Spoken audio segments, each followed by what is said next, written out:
Hello, Happy New Year, and welcome back to the Beyond the Seams podcast.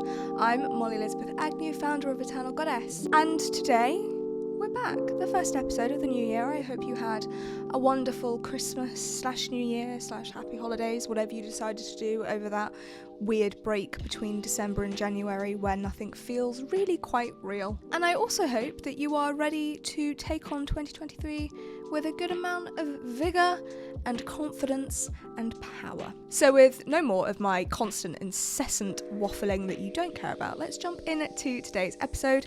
This is an episode I am so excited to be bringing you, one that I'm very excited to conduct, because today I'm sitting down with Andrew Clancy, the designer and owner of Nashville-based brand Any Old Iron. While you may not know Andrew's name, you may not know the name of the brand, I assure you, you have seen Andrew's designs.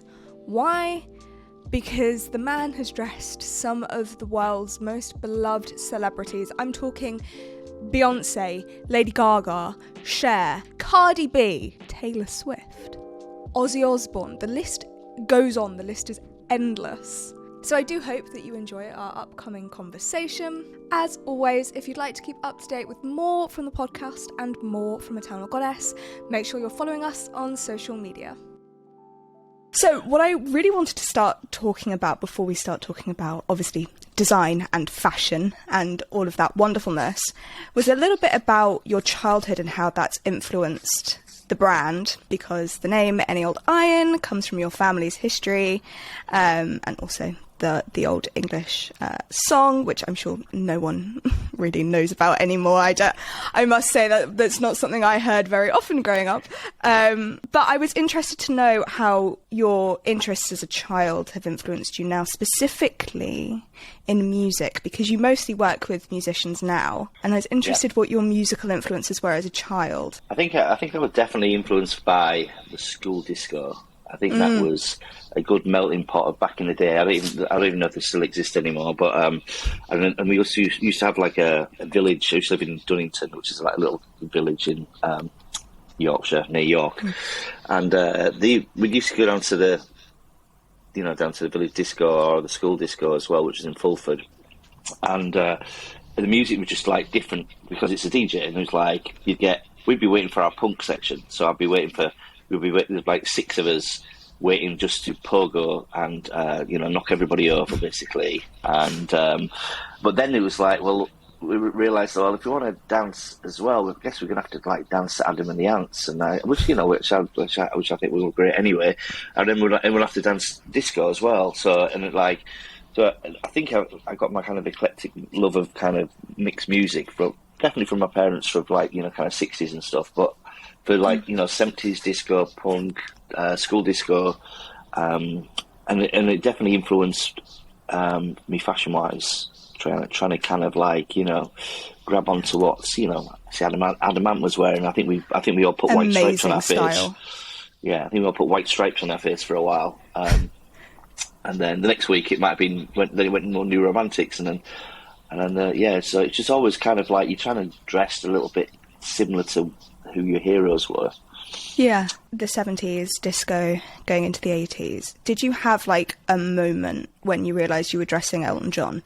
Were you an Elton John fan? Oh, good. Well, I'll tell you the funny story about Elton John as well. So it's just kind of a weird thing. But did I know Elton John back then? Yeah, I mean, I knew his music, but and I was always been like a fan. I would think to be honest, I'm probably more of a fan in the last 10 years when I could really appreciate the music. I think my taste and musical taste of genres was kind of like was more. I won't say he wasn't on the pulse, but more on the pulse with like the latest fad and the latest kind of.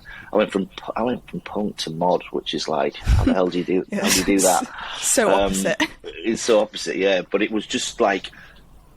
For me, it was like that. What was you could dance to. So anything I could dance to was like I would appreciate and like, but just like kind of going forward, and then I did some Elton John TV adverts when I think he was 70.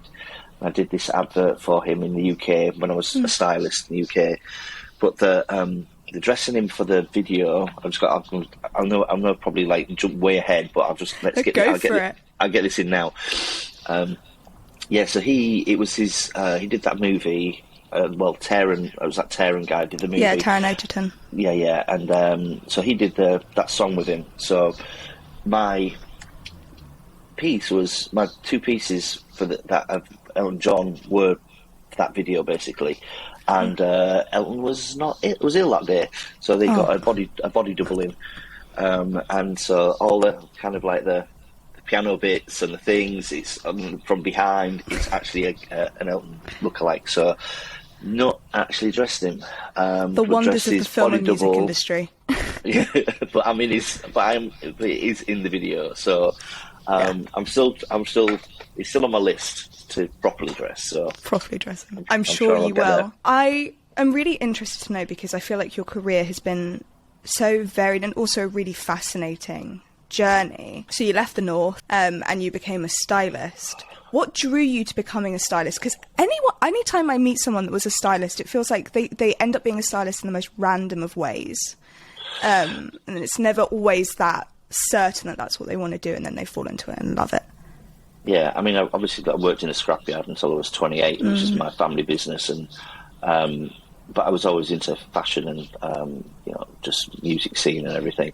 And my sister, she was we used to work as holiday reps together in Greece and in Crete, in Malia of all places, which is kind of crazy. And she ended up going off to Australia with this guy that she met, and she always dressed crazy as well. And then she ended up getting picked as someone said, "Oh, you should style. You've got such a cool style. Why don't you try styling?" And then so she started being a stylist in Sydney, and then split up with a guy, moved back to London, and then she said, "Oh, why don't you come to London and help me on some shoots now and again?" And so I did the first shoot. I think it was Adam Rickett. I think it was like Coronation. I think he was singing in a bath. And I had to make all these T-shirts for him and the extras, and so I knew how to kind of like custom take things apart and like kind of whatever. And so and I did some shopping for him, and I got like £1,000 worth of clothes after the shoot and T-shirts for free. And I'm like, oh man, this is a job. I don't need to be like driving a lorry. I need to be I need to be on set. I need to be dressing. I need to be dressing up. I can get my fashion for free and get paid. So. How amazing. I know, that was the moment. I was like, I'm getting paid for this and I'm getting £1,000 worth of T-shirts. So. And then you moved to New York, where I correct, that's where you first set up Any Old Iron? Yeah, tell me about that. Why New York? Well, New York because I was my ex was moved there for her work, and she said, "Do you want to come over?" And I was like, "Yeah, fine." And we both moved there, and we realised that I couldn't get my styling visa so easy. It was really difficult to get, this just an O1 visa. And then I met the Cuban brothers, are friends of mine. They're like a dance kind of crazy act from London, and one of them got married in Ireland, and I met this American guy at the wedding. And then 2 weeks later, we moved to New York. Met this guy. And he's like, turns out, super cool guy. Chris Melton he's called. And he says, I said to him, I went to his house in the Hamptons for a weekend. It sounds very posh. And it totally was. And he said, there's no good menswear stores in the US. There's nowhere for me to dress. It's really difficult. He says, why don't we open somewhere then? So with his help, we opened Any Old Iron in the Lower East Side.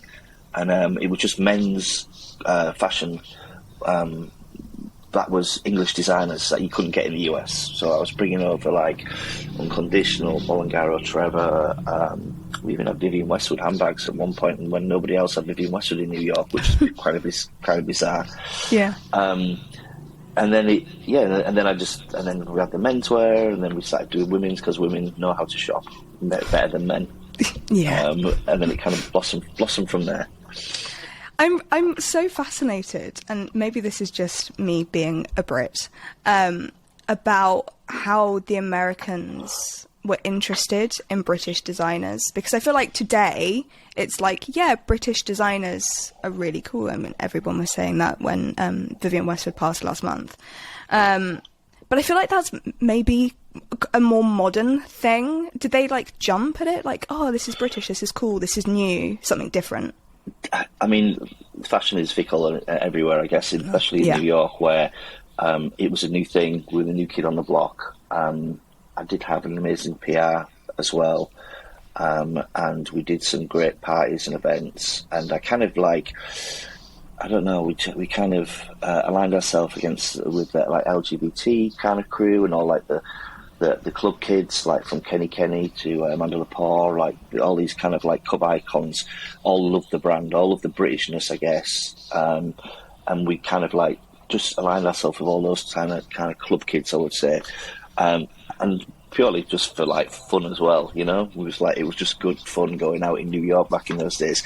And I think that for the first 3 or 4 years, it was like gangbusters. Kind of everyone was like, you know, the Brits are in town and it's great. And I was bringing in all these new designers, and then lots of other stores in the US started kind of picking them designers and putting them into their stores. And I was like a little short-sighted. I was like, "Oh, I don't want you anymore. You're in these other stores. I want to be breaking the new stuff." When I should have probably stayed loyal to some of my brands. Sorry, guys. But then with fashion, it's like then the next store opens somewhere else in New York, then the next thing, you know, and it just was like it's just retail, and I wasn't even making my clothes then. I wasn't even designing, and I was just selling other people's clothes. So it's always it's a struggle. It's easier when you're making your own things because you can kind of like budget for stuff, and you know, if you sell something, you make another one. But you know, the whole business side of it, especially when Sandy hit, which was like, you know, big kind of, it wiped out kind of New York business for like a couple of months. I was just like, oh, New York's done. I need to get out. So from New York, you went to Nashville, which you don't really feel like that is like the most natural step. Why Nashville? Why Tennessee? What drew you there? Was it the music? Because they are known for that. Totally. Yeah, totally. I mean, I had the choice of four cities. LA, but that was just like leaving New York. Oversaturated. To LA, oversaturated, same type thing. And then we had a choice of New York, Austin in Texas, which is super cool, and then New Orleans as well. And just picked Nashville because that was where all the new artists and all the albums were making. All the like, it's not just country. It's definitely not. I very rarely hear country when I'm here. And it just seemed, you know, I think Justin Timberlake was making his album here, and you know, I heard all this type of stuff, and it was like, you know, the country stars didn't want to look like country stars anymore. They wanted to look contemporary, red carpet. So I thought, we'll have a crack at Nashville. I had a stylist who, she was Prince's wardrobe manager for years, Abby Franklin, and she picked us up from the airport and showed me around like Nashville. And showed me like these 8 to 10 places over 2 days, and they were like amazing. I thought, wow, this place has got something really special. And then eventually I moved there, and I found out there was only 8 to 10 places like this. It was like she just showed me the best, and everything else was like, not so amazing. But it's changed. It's changed now. Now it's just like this massive city. It's out of control, to be honest. Yeah, I mean, when I was younger, I very much had like, Nashville is country music, and then Taylor Swift came onto the scene. But then I'm not like the biggest Taylor Swift fan in the world. I know of her, I respect her. I'm not a big Swiftie, but she did change her style. She got rid of the curly hair, got rid of the countryness, and I suppose that's what a lot of them did. They did, yeah. And what they did, they used LA stylists to pull that off as well. So Joseph Purcell, he was key in shaping Taylor what she wears, and like he was putting on bodysuits. She wore like a sequin bomber jacket from us. It was really not country at all, you know. It was more aligned to kind of New York and LA hip hop, I would say. But it's definitely not country anymore. Yeah. And then Nashville is how you fell into designing. Tell me about that. How exactly? Sequins? How? Because it's a big jump. Yeah, well, what it was, I think I was definitely influenced by a designer from Unconditional called Philip, who's sadly not with us anymore. And one of his key pieces was a sequin jacket we used to sell in the store. It was just a black sequin jacket, and it was like whenever I got them in, we couldn't keep them in stock really. It was just always a good $1,000 item. And then he stopped making them, and I was like, this is you know what I mean? I've got to work out how to do this myself. So randomly bought a piece of sequin fabric, went on a tour of Vietnam looking for a tailor that could make a sequin jacket as part of a vacation. Yeah. It's totally random. And I went to this little town in the middle of, like, it's called Hoi An, and it's a town full of tailors. And the first shop, they were like I was crazy, like, what the hell are you doing? And the second one, there was this little kind of Vietnamese woman who spoke really good English. And she said, yeah, no problem, I'll do it tomorrow, come back tomorrow. I was like, what? Come back tomorrow? Quick turnaround. Perfect job, perfect jacket. And I was like, oh my God, it can be done. It was like, wow. And I just went back to Nashville, sold the one jacket, and with that money made three. And then just kept kind of growing it from, we all started with one jacket in Vietnam, basically. And then and now we kind of manufacture all over the world. And yeah, at any one time I've got like 30, 40 sequin jackets in my sight line. And why sequins? What drew you to sequins other than, the first jacket? Why continue with them? I mean, what happened as well as I went to over to LA, and I did a menswear collection, and I would say it was like 30% sequins, just because it was. I made all these other like really cool men's suits as well, but and a little bit of women's as well. I had like 3 women's looks in the show, like 20 look show, and I went to LA and met this stylist over there called Beat Ackerland, and she is the stylist who styles like Madonna, Katy Perry. Like any time when you see something really kind of crazy out there, that's probably Beat. And she wanted me to go on her PR. She has a PR there called The Residency, and she wanted me to go on the PR. And she said, but don't make it 30% sequins, make it 70% sequins. She says, that's my advice to you, whatever. So I made the next collection, made it 100% sequins. And within, I think, 2 months of doing that and getting a collection into her, we'd got Cher, Taylor Swift, Beyonce as like dressed those 3. So I was like, okay, I think maybe that might be a good thing to carry on doing. Yeah. Yeah.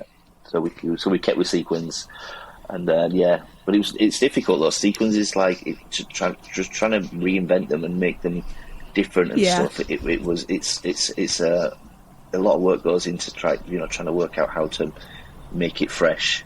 So it's not just a sequin jacket.